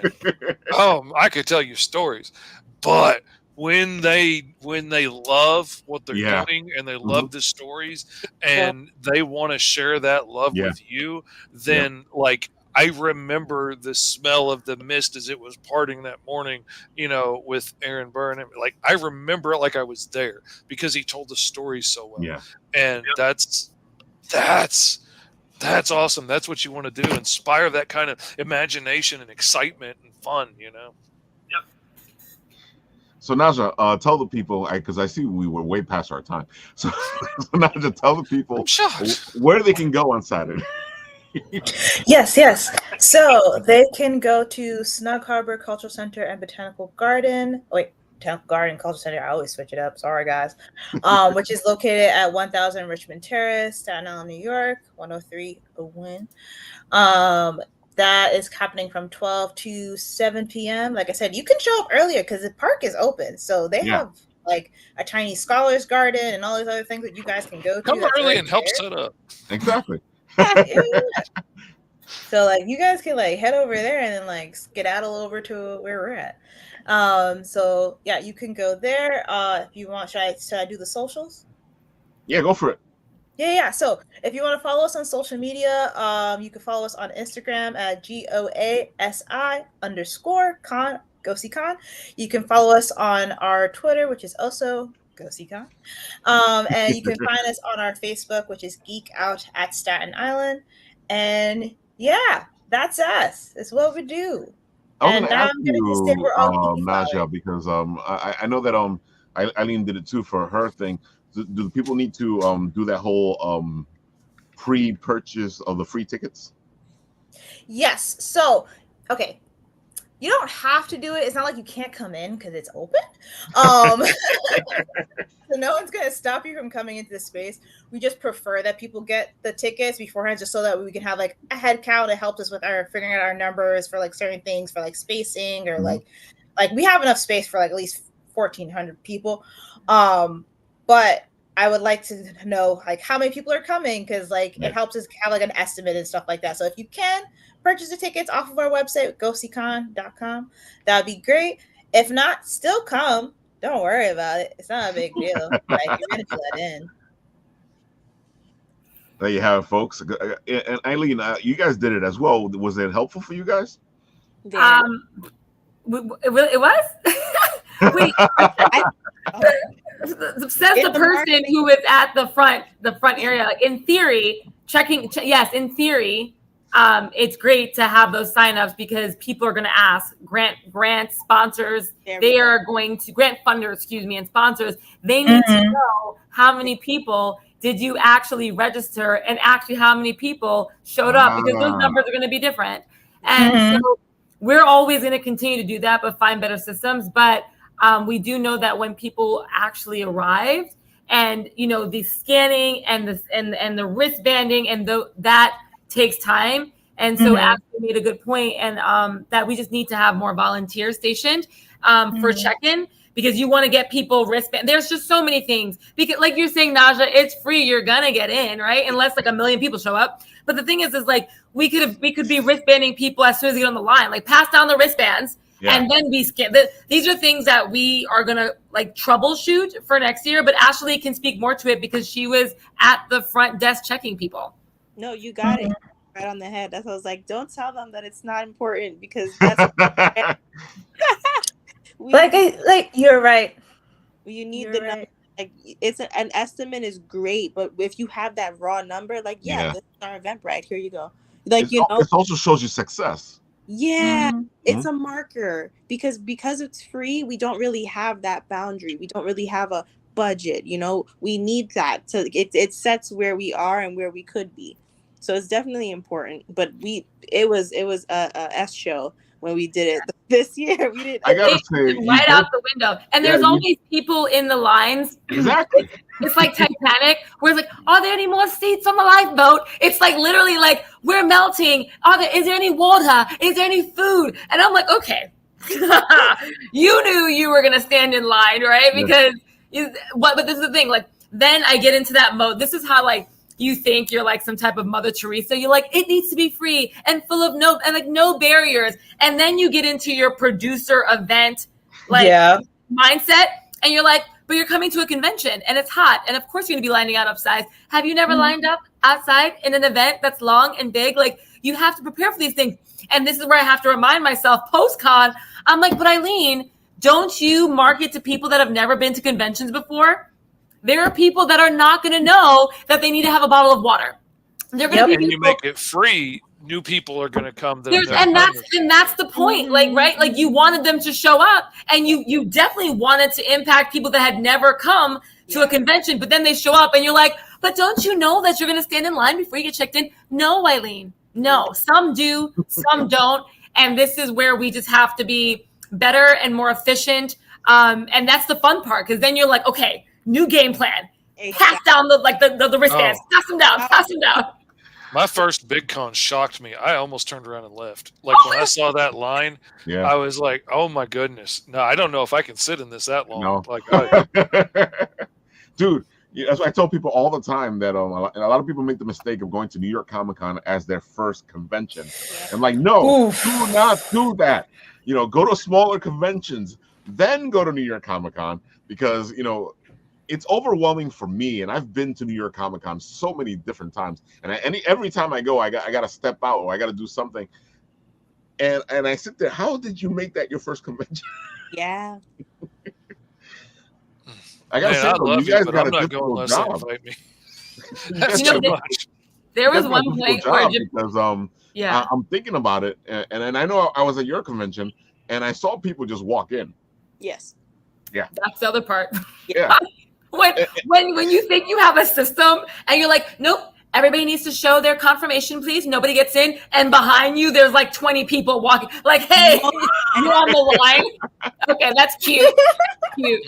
You're on the line. And you guys are in this open space, so it makes it even more difficult. Not just at Snug Harbor, you guys are at Industry City, so you already have the crowd that's already in these places, and they're gonna go, "What's this?"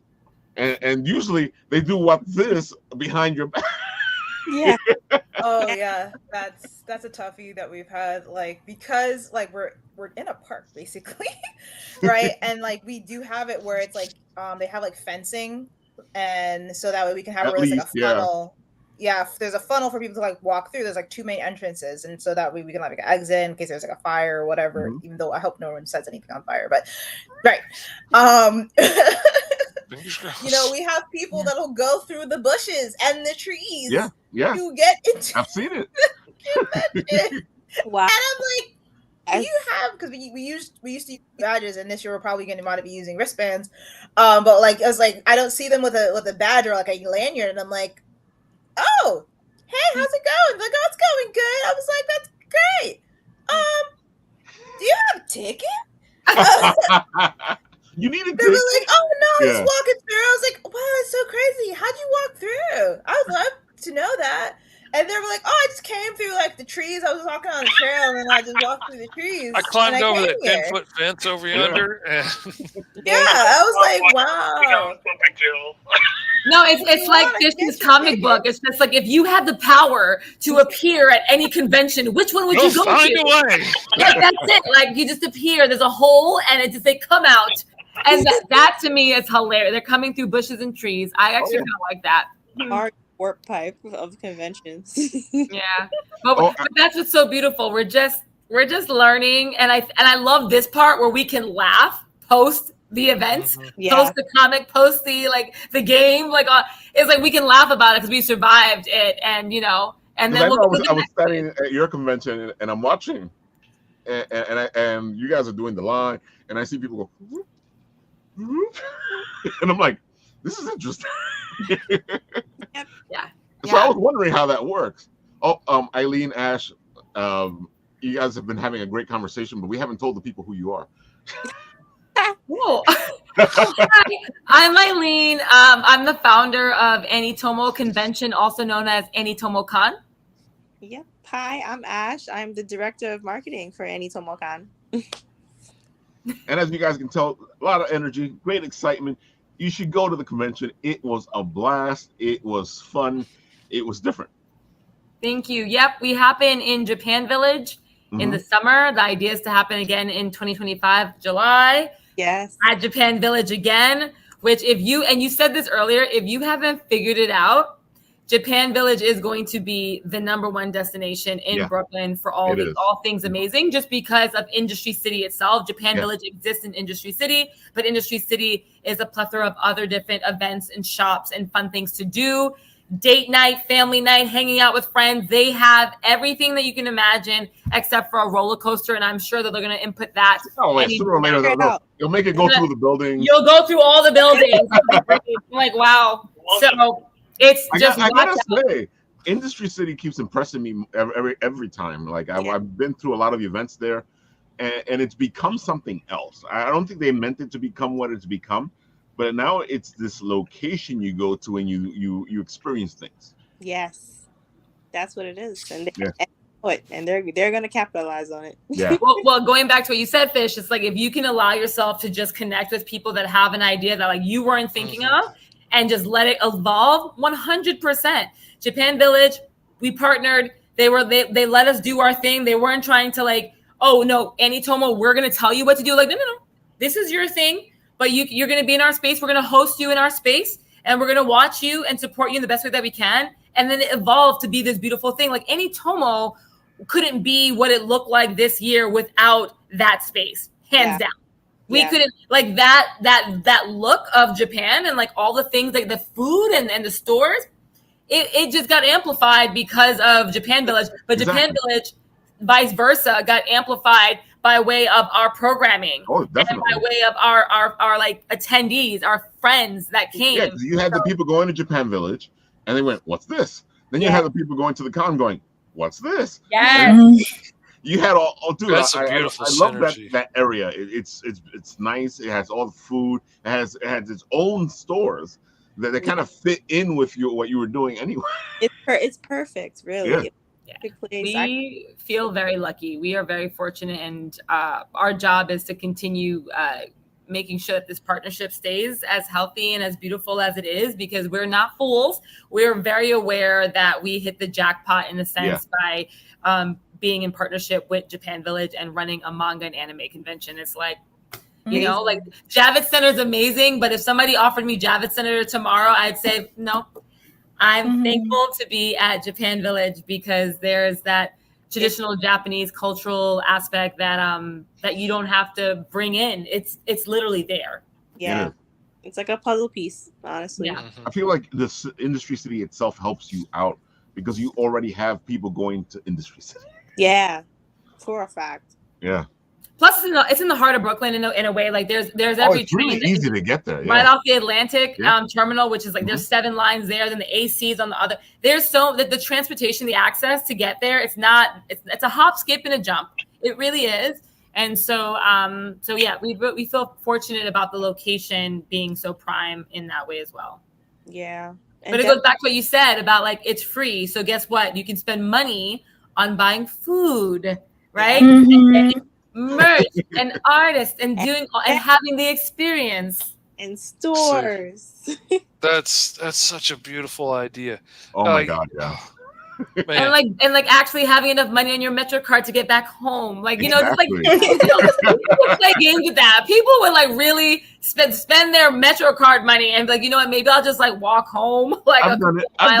I'm not ashamed of saying I've done it. I'll just walk it. Eventually, I'll like hitch ride. Please help me out. Najah, are there going to be food trucks there? There will be food vendors there. Yes.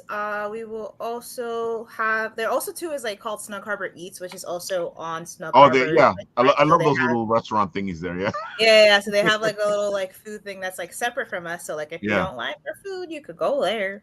And they have a lot of stuff. I'm actually impressed every time I go there. How much different types of food they have in that little eatery. They have it, folks. You guys should be going to these places. Mr. Fish, tell the people one more time all the good stuff. Go for it. Man, you can find me anywhere at Mr. Fish Comics on all the social medias, and GoMrFish.com will take you right to Alice Lost in Wonderland right now on BackerKit as part of Comictopia or whatever I'm working on. So it's a really great link to go to wherever I'm at right now and what project I'm working on. It was really neat to get invited to be a part of Comictopia. There were like 27, I think, books brought in together. Like 24 of them are funded now. They've raised thousands and thousands and thousands of dollars. We all got partnered with a book. So if you back both of the books in that partnership, you get free swag from both of them. Like if you back both of our books, you get a pinup from me and I think a sticker from them. And really cool. And then if you back like 5 books or more, you get this free comic book that has a page in it from each one of us that combines to make this really crazy story of somebody jumping dimension after dimension and going through all of our books and coming out as a different character and then jumping in a portal and ending up on the next world. And it's really wild and crazy. And it was a lot of fun to be a part of. And they're putting a lot of work into it. I mean, I've got like 111 backers right now, which is higher than I got on one of my COG campaigns over on Kickstarter. And this is almost all new backers. Like there's so many new backers. I was really surprised a lot of the regular Kickstarter backers didn't follow over to this. And a lot of them are just like, well, I'll wait for it to be a back issue on Kickstarter one day. That's because Kickstarter people like to stay over there. Yeah, man, they just don't want to sign up for something new.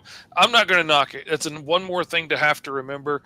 I've seen people get really great results over here and they've got really great tools. So I was going to try it out anyway at some point. And then I got invited to be a part of this and I was like, sure. Yeah. And it had to be like a new book that you hadn't done somewhere else yet. So launching Alice was I was going to do it. I would have liked it maybe be a month later, so I could have been done shipping out Caw before I had to do this. But I got everything shipped out, and I got this done, and the book's ready to go. Just got the last little bit of put in there of me telling the story about how I came up with this over the years and how some of the characters evolved. And other than putting the backers' names in the book, it's ready to go to print right now. And so that's what we like to hear. But that's Mr. Fish. Oh yeah. And folks, you know, I love saying this because I think your Patreon is amazing and so interesting. You know, if you do join Mr. Fish's Patreon, you can actually get these books way before anybody else does. Oh yeah, like the big print run of Alice hasn't been done yet. Like it's going to take like 2 months to get here, but I'm going to be doing a small print run. I haven't decided on the cover yet for my Patreon backers, but I always like to give them something special that's just for the Patreon backers. And I'm going to be doing a small artisanal print run of these books just for them, so they get it before anybody else does. And you can sign up on the Patreon. $5 a month gets you a digital comic every month, new book. $10 gets you a physical copy shipped to you. Half of that is just getting it shipped to you. So, you know, $10 gets you a new book every month shipped to your door. We're like 13 months in, and I've shipped out 14 books. And it's just, you know, I know it sounded crazy to people in the beginning. There's no way you can do a book a month. We're a year in now, and I've been proving myself, and you know it's a good deal. You can't beat it. It's way cheaper. He's the fastest man in comics. I ain't playing. There's only a couple people that might could rival me for it. D-Fish can give me a run for her money. Good man, she's fast. She is fast. We've faced off several times, and it's up to the audience. Like a great contest. Oh man, it's so much fun. We're going to be doing it tomorrow night on Sketch Up with Mog and Mel. Nice. Me and Sarah are guest hosting that while Mog and Mel are out of town, and Dee's going to be on again. And you know, Fish, don't tell me that because I'll be throwing you on the show going, okay, Ralph's not here right now.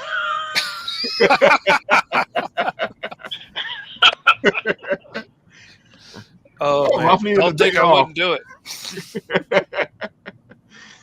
Oh man, so Paul, tell the people one more time. I'll show off your Time Enforcers. Go for it. TimeEnforcers.com, that's our site, but we're on all over social media at Time Enforcers with 2 E's. And we're actually going to be exhibiting up at the Wicked Comic Con in Boston this weekend, so pretty excited about that. Get Wicked, and you know, we'll see what the reaction is. We're trying to branch out, so like I said, we're excited about that opportunity, and you know, we're trying to post stuff as much as we can to get this word out about the game. So I'm really excited about it, and hope you guys can, you know, follow us and like our pages. I'd really appreciate it. That'd be awesome. Thanks. Absolutely. Sounds so cool, man. I'm so looking forward to that. I love my Well, if you guys get me your address, I'll send you a free game, so don't worry about it. Yeah, I got them on here. I can reach in. You know, those are the things. I actually have it on a flash drive, so it's all going to be on mobile soon, but right now it's on the Mac and PC. So that's the way to go now because everybody plays on their phones now. I know it's ready to go. I just got to get it approved by the stores. That's a big hurdle right now. So. Oh yeah, I've heard about it. All right, folks. Mr. Nathan, are you there? Yeah. I think we tired the enthusiasm. Are we forgetting anything? Dirk Manning has a Kickstarter. Oh yeah, Dirk Manning's book is amazing. If you love horror and you love a good horror romance, then go over there and check it out. Our friends at Bad Bug have 4 books currently going live. And that is everything in terms of what is active at the moment. Well, we still have, of course, Rob Powers is funded. But, of course, you know, we can always help people out and make them more than funded because, you know, nobody's making money off of these indie comics. No. We're just trying to make the next book happen. Yeah. And Penguino's Revenge is a kick-ass penguin making his way through hell, trying to figure out how he got there. Love it. I'm there. Penguino's Revenge. And I love this book. And Rob's art is amazing. And it's different. It's not something you see every day. Of course, Nat, you can talk about this one from our friends from Nomnivore. Oh, yeah. So this is Derek's little project that he spent a lot of time working really hard on. It's a game that combines TTRPG elements along with a bunch of other projects that him and the PLs over at Nomnivore Games have been working on. Basically, it's a TTRPG, but is easily accessible for kids and is really fun to play. Yeah. It's If you've so been cute. looking for a way to get your kids to play RPGs, this is a window into getting them to do that. You know, I know that we have a lot of D&D players out there that are always trying to figure out how to get their kids involved and stuff. This is a great way to do it. Derek's been working on this for a while, and he's taken all the bits and pieces of projects he's worked on and put them together into this. And it's his book, his RPGs are a little different, and I love them. And we were talking about earlier about a lot of issues that we tend to have, and he's been able to figure out how to make these RPGs that he's working on be able to handle some of those things. And Nomnivore Games is a blast. They're just coming off of Gen Con. Yeah. And of course, Matt is not here, but the Misadventures of Buddy and Friend it's there. It's ready to get notified. Dudes, if you see somebody and they're doing this whole notified thing, it's the freest way to help a comic book, an indie comic creator. It's free. You press the button, it gives them the numbers, and when their book starts on Kickstarter, they will have a better place in the algorithm. Because the more followers you have, it kind of showcases to Kickstarter that there's all this interest in the book. And Matt is amazing. Not for nothing, they've backed 211 books, so that's somebody you want to support. Exactly. Like, that's somebody that's invested in the community. Like, people pay attention to that. Yep. Yeah. Matt is amazing, and if you guys like D&D, this is the kind of comic book that is all about what would happen if all you did was roll one. Okay, I'm sold. Give me a link, man. I can't afford this. Give me a link. I'm going. That feels like my life, so it's okay. That's why I tell Matt all the time. I'm like, this is so up my alley. I roll ones in the games. I roll ones in real life. Best stories with my kids, period, of their whole lives growing up are either rolling a natural 20 or a 1. Absolutely the best stories we've got out of all of our adventures in life and RPGs is rolling ones. So I put it in the comment sections and I put it in the private chat. So go check it out. Mata is amazing. She does everything herself. My favorite line from her is, I work so hard that I can't even pay for myself for what I did. I know Mr. Fish knows this. I pay my artist. He's pricey. No. I save up to pay mine. When you're your own artist, you don't get that. Yeah, but my artist's mortgage still has to get paid. So, he's getting paid, but hey, he's pricey. He's worth it, but man, he's pricey. I'm going to tell you. I think that's everything, folks. And of course, can we add in our Instagram too, please? Oh yeah, sure. Go for I didn't realize we should have said that. So you can reach AniTomo Convention at AniTomo_Con. So that's ANITOMO_CON. It's the best way to reach us on Instagram or Facebook, but we are definitely all on our Instagram 24/7. Yeah. So thank you so much for that. Definitely. And we're not just a one-day convention. We have a whole tour. We are literally all around. So every month you can check out some of the stuff that we're doing. We're in libraries, we're in local high. I gotta say, I did notice that, I've noticed, because I get your feed and I was like, wait, they're doing other stuff. Yeah. No, it's not just a one-day con. That's awesome. it, you know. So we're in local neighborhood spots all the time. Of course, 100% free. We are actually we have a panel coming up in Anime NYC, so check us out Friday night if you guys are going to Anime NYC. So please, you know, the great anime debate. It's a time. It's unreal, unlike anything you ever seen. It's like a sanctioned match. Make sure to keep me posted on that because we're going to be at Anime NYC. Friday for sure. We're like the last, like the the last block of panels. They'll be in every room. We were the last block of panels, and it's like the last fun thing you're gonna do. It's super high energy, and like Ash said, it's like a sanctioned match. The American Debate League, they partner with us to ensure that you're not just doing a screening match. You have to debate with the rules, following it, and bring all your energy in there and try to beat your opponent in terms of like what the matchups are that we curate, and that's always a surprise. So yeah. Look at that. Wild's paneling Anime NYC too. Woo! Yay! Congrats. Wild's everywhere.